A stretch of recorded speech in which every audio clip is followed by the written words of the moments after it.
Kwingineko, wakulima wa miwa katika eneo la Magharibi wamewakashifu wanasiasa wanaopinga ubinafsishwaji wa viwanda vinne vya sukari, wakisema wanatumia suala hilo kwa manufaa yao ya kisiasa, licha ya wakulima kutaabika kwa muda mrefu kutokana na uongozi mbaya wa viwanda vya sukari.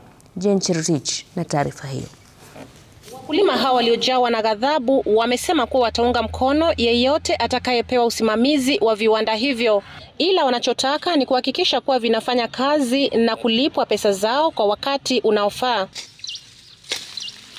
Wamemtaka mwekezaji wa kibinafsi aliyepewa kiwanda cha Nzoia, Jaswant Rai, kuhakikisha wakulima hawapati hasara, sekta hiyo ikionekana kuyumbayumba kwa miaka mingi. Sisi tunataka mtu mwenye kukaa kwa kiwanda atupatie sisi pesa. Kama sisi wazee namna hii, mimi nalima mzee namna hii, alafu ninalala na njaa na mwanasiasa anaenda na pesa, hapana patia sisi. Sisi hapana taka.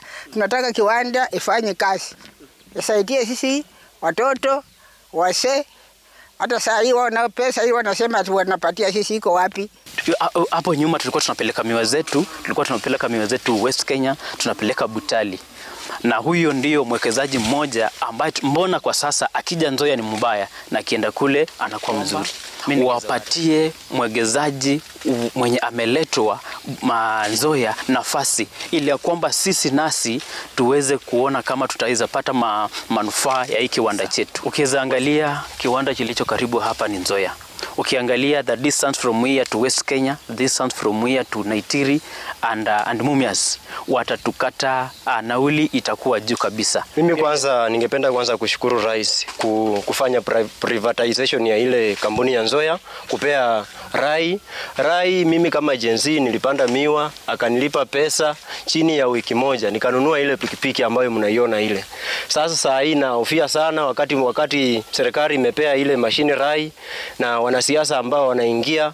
Sasa mimi naomba tu Rai ashikilie hapo, akusaidia. Hata kama atakusaidia, hata mimi nitapanda miwa. Unaona mtu mwingine anatoka huko Trans Nzoia anaitwa Injini Wamalwa.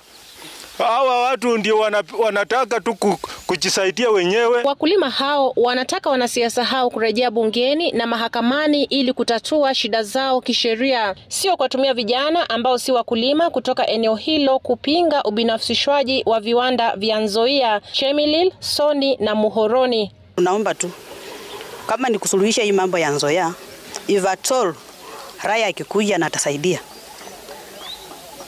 yaani pakubwa, wacha wakulima walipwe tu pesa zao. Hizo harea zote wakishalipwa, then we shall see the next. Sisi ninauliza tu serikali ichukue pesa ilipe hao wakulima, wafanya kazi na wale wenye walikuwa wameretire, ili Rai aingie kwa mashini. Sisi huwa tunapeleka miwa yetu mbali, transport inakatwa na vile tuka hapa karibu na Nzoia. Tunapikana na nani? Mimi nikienda huku kuanza kufanya maandamano, wacha tufanye na wakulima wako halali. Na wakulima wako halali wanajua afisi za Nzoia zenye zinalipa miwa. Na zimeanguka, Nzoia haina mwelekeo. Hata Nzoia yenyewe ukiangalia miwa yenye nakata, ikikata leo madeni ni mingi, magari yao hata kutembea ni shida, iende kwa benki ilete pesa.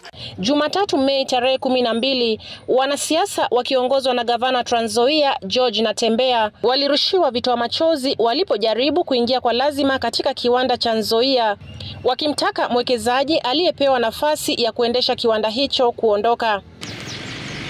Kamishna eneo pana la Magharibi Irungu Macharia ametoa onyo kali kwa wanasiasa kutowachochea vijana kuandamana kupinga ubinafsishwaji wa kiwanda cha Nzoia. So wenye kuandamana tunauliza ni whose interest? Are they kuandamana ama watu wametoka kule, tunaambiwa hata wengine wanatoka Trans Nzoia na kwingine kukuja kuandamana.